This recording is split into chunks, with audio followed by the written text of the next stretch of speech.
एक समय की बात है। एक राज्य में एक प्रतापी राजा राज करता था। एक दिन उनके दरबार में एक विदेशी आगंतुक आया और उसने राजा को एक सुंदर पत्थर उपहार में दिया। राजा वह पत्थर देख बहुत प्रसन्न हुआ।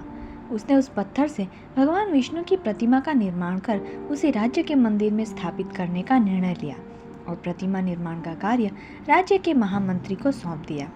महामंत्री गांव के सर्वश्रेष्ठ मूर्तिकार के पास गया और उसे वह पत्थर देते हुए बोला, महाराज मंदिर में भगवान विष्णु की प्रतिमा स्थापित करवाना चाहते हैं। 7 दिन के भीतर उस पत्थर से भगवान विष्णु की प्रतिमा तैयार कर राजमहल पहुंचा देना।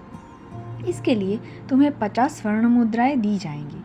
50 स्वर्ण मुद्राओं की बात सुनकर मूर्तिकार बहुत खुश हो गया और महामंत्री के जाने के उपरांत प्रतिमा का निर्माण कार्य प्रारंभ करने के उद्देश्य से अपना औजार निकाल लिए।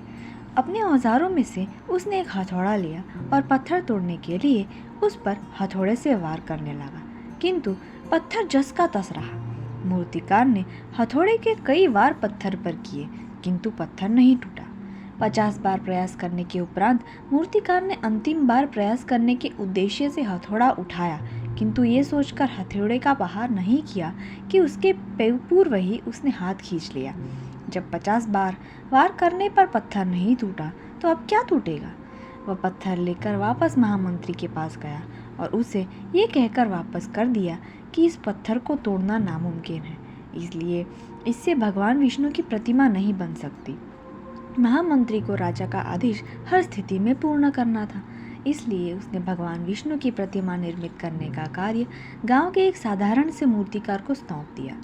पत्थर लेकर मूर्तिकार ने महामंत्री के सामने ही उस पर हथौड़े से प्रहार किया और वह पत्थर एक बार में ही टूट गया।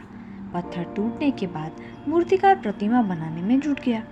इधर महामंत्री सोचने लगे कि काश पहले मूर्तिकार ने एक अंतिम प्रयास और किया होता और सफल हो गया होता तो आज 50 स्वर्ण मुद्राओं का हकदार बनता।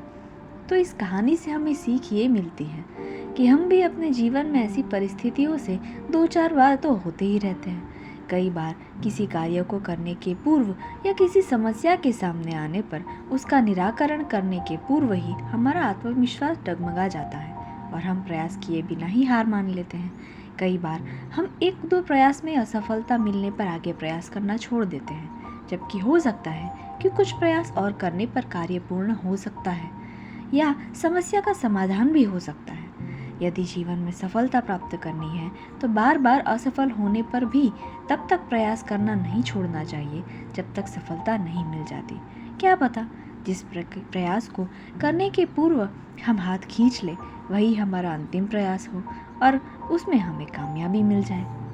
ऐसी ही नई कहानियों के लिए चैनल को लाइक और सब्सक्राइब ज़रूर करें। धन्यवाद।